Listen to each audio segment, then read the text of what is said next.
ವಿಭಜನೆಯ ಮಾತನಾಡ್ತಾ ಇರುವಂತವ್ರು ನೀವು. ನಿಮಗೆ ಈ ಸಂಸತ್ನಲ್ಲಿ ಮಾತಾಡೋ ಹಕ್ಕಿಲ್ಲ. ದಯವಿಟ್ಟು ಸುಮ್ ಕೂತ್ಕೊಳ್ಳಿ ನೀವು. ಸರ್ ದಯವಿಟ್ಟು ಸುಮ್ ಕೂತ್ಕೊಳ್ಳಿ. ನಿಮ್ ಬಂಡವಾಳ ಏನು ಅಂತ ದೇಶಕ್ಕೆ ಗೊತ್ತಿದೆ. ಭಾರತ ಜನನಿಯ ತನುಜಾತೆ ಜಯ ಹೇ ಕರ್ನಾಟಕ ಮಾತೆ ಅಂತ ಹೇಳಿ ಕುವೆಂಪು ಅವರು ನಮಗೆ ಪಾಠ ಕಲಿಸ್ಕೊಟ್ಟಿದ್ರು. ಸುರೇಶ್ ಅವರೇ ದಯವಿಟ್ಟು ಕೇಳಿಸ್ಕೊಳ್ಳಿ, ಇದನ್ನ ದಯವಿಟ್ಟು ಕೇಳಿಸ್ಕೊಳ್ಳಿ, ಕಿವಿಗೆ ಹಾಕೊಳ್ಳಿ ದಯವಿಟ್ಟು. ನಮ್ಮ ರಾಷ್ಟ್ರಕವಿ ಕುವೆಂಪು ಅವ್ರಿಗೂ ಕೂಡ ಪ್ರತ್ಯೇಕತಾವಾದದ ಮಾತನಾಡಿ ನೀವು ವಿರೋಧ ಮಾಡಿದ್ದೀರಿ, ಅಪಮಾನ ಮಾಡಿದ್ದೀರಿ. ಬಾಬಾ ಸಾಹೇಬ್ ಅಂಬೇಡ್ಕರ್ನ ಸೋಲಿಸಿದಂತಹ ಪಾರ್ಟಿಯವರು ಇವರು. ಬೆಂಗಳೂರಿನಲ್ಲಿ ಉತ್ಪಾದಿಯಾಗುವಂತಹ ಏನ್ ರೆವೆನ್ಯೂ ಇದೆ, ಟ್ಯಾಕ್ಸ್ ಏನಿದೆ, ಅದು ಕರ್ನಾಟಕಕ್ಕೆ, ಕಲ್ಯಾಣ ಕರ್ನಾಟಕಕ್ಕೆ ಹೋಗಬಾರ್ದು, ಅದನ್ನ ಉತ್ತರ ಕರ್ನಾಟಕಕ್ಕೆ ಹೋಗಬಾರ್ದು, ಅದನ್ನ ಕೋಲಾರಕ್ಕೆ ಬಳಸಬಾರ್ದು. ಈ ರೀತಿ ಆರ್ಗ್ಯುಮೆಂಟ್ ನಾನು ಮಾಡ್ಲಿಕ್ಕೆ ಸಾಧ್ಯ ಆಗುತ್ತಾ? ಸರ್ ಒಂದ್ 2 ನಿಮಿಷ ಸುಮ್ಮನಿರಿ ನೀವು, ದಯವಿಟ್ಟು 2 ನಿಮಿಷ ಸುಮ್ಮನಿರಿ. ಸುರೇಶ್ ಅವರೇ ದೇಶ ವಿಭಜನೆಯ ಮಾತನಾಡ್ತಾ ಇರುವಂತವ್ರು ನೀವು. ನಿಮಗೆ ಈ ಸಂಸತ್ನಲ್ಲಿ ಮಾತಾಡೋ ಹಕ್ಕಿಲ್ಲ. ದಯವಿಟ್ಟು ಸುಮ್ ಕೂತ್ಕೊಳ್ಳಿ ನೀವು. ದಯವಿಟ್ಟು ಸುಮ್ ಕೂತ್ಕೊಳ್ಳಿ ನೀವು. ಇವತ್ತು ದೇಶದ ಅಧ್ಯಕ್ಷರೇ, ಇವತ್ತು ಕಾಂಗ್ರೆಸ್ನ ಮುಖ್ಯಮಂತ್ರಿಗಳು, ಕಾಂಗ್ರೆಸ್ನ ಸಂಸದರು ದೇಶದ ಪ್ರತ್ಯೇಕತೆಯ ಬಗ್ಗೆ, ಕರ್ನಾಟಕದ ಪ್ರತ್ಯೇಕತೆಯ ಬಗ್ಗೆ, ಕರ್ನಾಟಕ ದಕ್ಷಿಣ ಭಾರತ ಪ್ರತ್ಯೇಕ ದೇಶ ಆಗಬೇಕು ಅನ್ನುವಂತಹ ಪ್ರತ್ಯೇಕವಾದದ ಮಾತನಾಡ್ತಾ ಇದ್ದಾರೆ.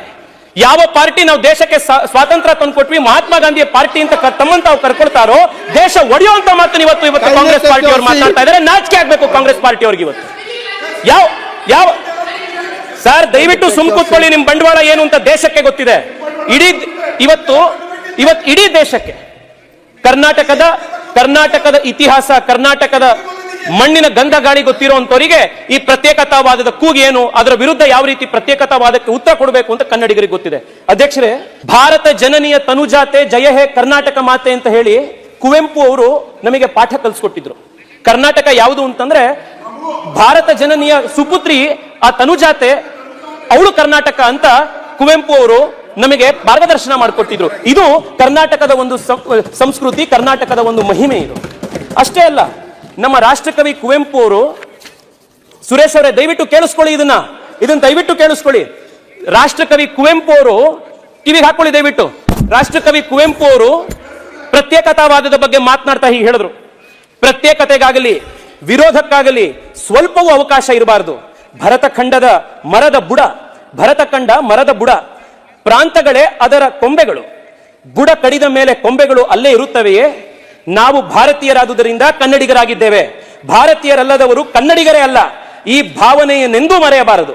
ಅದು ನಮ್ಮ ಜೀವನದ ಮೂಲ ಮಂತ್ರವಾಗಬೇಕು, ನಮ್ಮೆಲ್ಲ ವ್ಯವಹಾರಗಳ ಸೂತ್ರವಾಗಬೇಕು ಅಂತ ಕುವೆಂಪು ಅವರು ಹೇಳಿದ್ರು. ಕುವೆಂಪು ಅವರ ಆಶಯಕ್ಕೂ ಕೂಡ ಇವತ್ತು ಕಾಂಗ್ರೆಸ್ ಪಾರ್ಟಿ ವಿರೋಧವಾಗಿ ನಡ್ಕೊಳ್ತಾ ಇದೆ. ನಮ್ಮ ರಾಷ್ಟ್ರಕವಿ ಕುವೆಂಪು ಅವ್ರಿಗೂ ಕೂಡ ಪ್ರತ್ಯೇಕತಾವಾದದ ಮಾತನಾಡಿ ನೀವು ವಿರೋಧ ಮಾಡಿದ್ದೀರಿ, ಅಪಮಾನ ಮಾಡಿದ್ದೀರಿ. ಅಧ್ಯಕ್ಷರೇ, ಇವತ್ತು ಮೈ ಟ್ಯಾಕ್ಸ್ ಮೈ ರೈಟ್ ಅನ್ನುವಂತ ಒಂದು ವಾದವನ್ನ ಇವತ್ತು ಕಾಂಗ್ರೆಸ್ ಪಾರ್ಟಿಯವರು, ಮುಖ್ಯಮಂತ್ರಿಗಳು ಇವತ್ತು ದೆಹಲಿಗೆ ಬಂದು ಮಾಡ್ತಾ ಇದ್ದಾರೆ. ಏನಿದು ಮೈ tax my right? What is this my tax my right? Karnataka ಕೇಂದ್ರಕ್ಕೆ ಇಷ್ಟು ದುಡ್ಡನ್ನು ಕೊಡ್ತಾ ಇದೆ, ಆದ್ರೆ ಕರ್ನಾಟಕಕ್ಕೆ ನಾವು ಕಟ್ತಿರೋ ಅಷ್ಟು ದುಡ್ಡು ವಾಪಸ್ ಬರ್ತಾ ಇಲ್ಲ ಅನ್ನೋದು ಒಂದು ಫ್ಲೇಶಿಯಸ್ ಆರ್ಗ್ಯುಮೆಂಟ್ ಅವ್ರು ಮಾಡ್ತಾ ಇರುವಂತದ್ದು. ನಮ್ಮ ರಾಜ್ಯದಲ್ಲಿ ಕರ್ನಾಟಕದ ಬಜೆಟ್ ನಲ್ಲಿ ಸುಮಾರು 55% ಕೊಡುಗೆ ಕೇವಲ ಬೆಂಗಳೂರು ಮಹಾನಗರದ ಬರುತ್ತೆ. ನಾನು ಬೆಂಗಳೂರಿನ MP.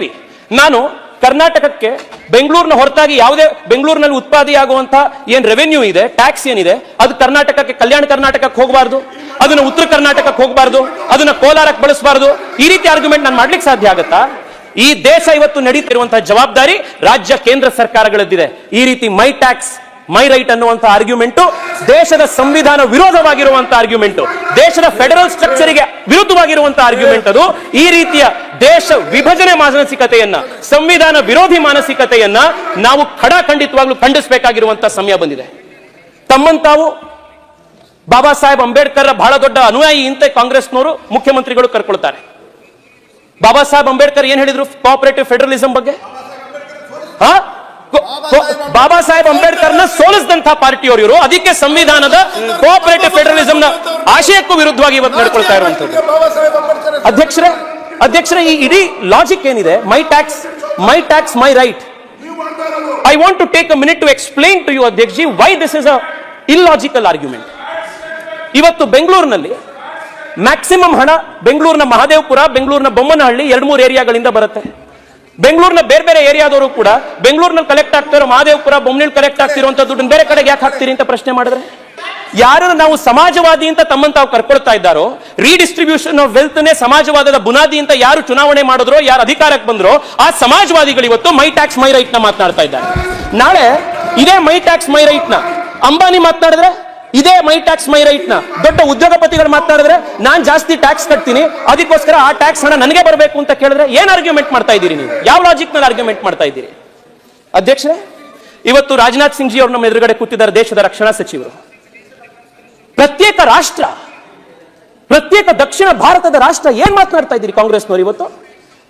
ಯಾವ ಮುಖ ಹೊತ್ಕೊಂಡು ಇತ್ತೀಚೆಗೆ 1 ತಿಂಗಳ ಹಿಂದೆ ಕಾಶ್ಮೀರದ ಗಡಿಯಲ್ಲಿ ದೇಶಕ್ಕೋಸ್ಕರ ಹುತಾತ್ಮನಾದಂತ ಕ್ಯಾಪ್ಟನ್ ಪ್ರಾಂಜಲ್ರ ತಂದೆ ತಾಯಿಗಳಿಗೆ ಈ ಪ್ರತ್ಯೇಕತಾವಾದದ ಕೂಗನ್ನು ಹಿಡಿದು ಯಾವ ರೀತಿ ಯಾವ ಮುಖ ತೋರಿಸ್ತೀರಿ ನೀವು? ನಮ್ಮ ಕರ್ನಾಟಕದ ಮಡಿಕೇರಿಯಲ್ಲಿ, ಕರ್ನಾಟಕದ ಬೆಳಗಾಂನಲ್ಲಿ, ಕರ್ನಾಟಕದ ಬಿಜಾಪುರದಲ್ಲಿ, ಸೆಂಟ್ರಲ್ ಪ್ಯಾರಾಮಿಲಿಟರಿ ಫೋರ್ಸಸ್ ನಲ್ಲಿ, ಆರ್ಮಿಯಲ್ಲಿ ಮನೆಯಿಂದ ಯುವಕರು ಇವತ್ತು ದೇಶಕ್ಕೆ ಕೆಲಸ ಮಾಡ್ಲಿಕ್ಕೆ ಹೋಗ್ತಾ ಇದ್ದಾರೆ.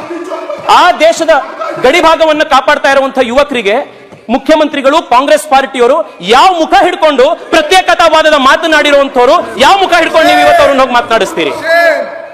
ಅಧ್ಯಕ್ಷರೇ, for the benefit of this house and for the benefit of this nation, I also want to bring to the attention of the country a very important historical fact about what is the culture, the inherent nature, the nationalist DNA of the Kannada people.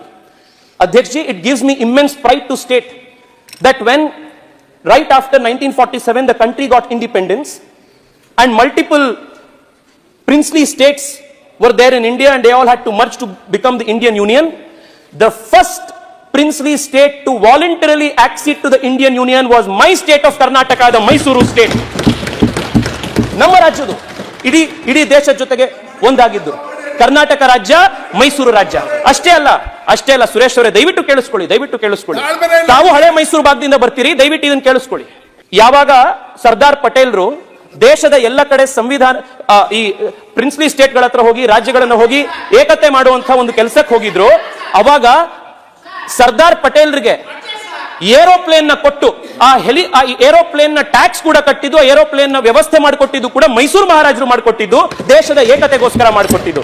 ಇದು ಭಾರತದ ಕನ್ನಡಿಗರ ಒಂದು ದೇಶದ ಬಗ್ಗೆ ಇರುವಂತಹ ಅಭಿಮಾನ.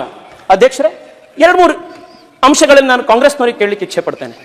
ನಿಮ್ಮ ಈ ಮೈ ಟ್ಯಾಕ್ಸ್ ಮೈ ರೈಟ್ ಆರ್ಗ್ಯುಮೆಂಟ್ ಅನ್ನ ನೀವು ಎಕ್ಸ್ಟೆಂಡ್ ಮಾಡ್ತಾ ಹೋದ್ರೆ ದೇಶ ನಡೆಯಕ್ಕೆ ಸಾಧ್ಯನಾ? ಕರ್ನಾಟಕ ನಡೆಯಕ್ಕೆ ಸಾಧ್ಯನಾ? ಅಧ್ಯಕ್ಷರೇ, ಒಂದು ಸೆಕೆಂಡ್.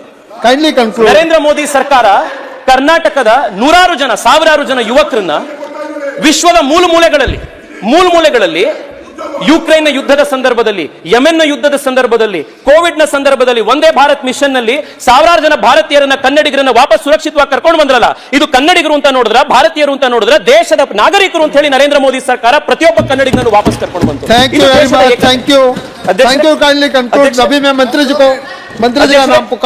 ಇವತ್ತು ಕರ್ನಾಟಕದ ಪ್ರತಿ ರೈತರಿಗೆ, ದೇಶದ ಪ್ರತಿ ರೈತರಿಗೆ, ಕರ್ನಾಟಕದ ರೈತರಿಗೆ, ದೇಶದ ರೈತನಿಗೆ ಪ್ರತಿ DAP ಚೀಲದ ಮೇಲೆ, ಪ್ರತಿ ಯೂರಿಯಾದ ಚೀಲದ ಮೇಲೆ 2,000 ರೂಪಾಯಿ ಕೇಂದ್ರ ಸರ್ಕಾರದ ಸಬ್ಸಿಡಿ ಬರ್ತದೆ. Honourable minister Shrimati Nirmala Sitharaman G, ಕಳೆದ 5 ವರ್ಷದಿಂದ ನಿರಂತರವಾಗಿ Karnataka is on the top of the FDI chart. The reason is the Prime Minister's Make in India, Digital India, the Prime Minister's foreign policy success. ಇದೆಲ್ಲವನ್ನೂ ಕೂಡ ತೆಗೆದುಕೊಂಡು ಬಂದಿರೋದ್ರಿಂದ ಇವತ್ತು ಕರ್ನಾಟಕ ಮುಂದೆ ಬರ್ತಾ ಇದೆ. ಹೀಗೆ ಒಂದು ಒಕ್ಕೂಟ ವ್ಯವಸ್ಥೆಯಲ್ಲಿ, ಸಂವಿಧಾನದ ಫೆಡರಲ್ ಸ್ಟ್ರಕ್ಚರ್ ನಲ್ಲಿ ಕೆಲಸ ಮಾಡ್ತಾ ಇರುವಂತಹ ಒಂದು ಪಾರ್ಟಿ, ಒಂದು ಸರ್ಕಾರ ಈ ರೀತಿ ಮಾತನಾಡುವ honourable finance minister Shrimati Nirmala G.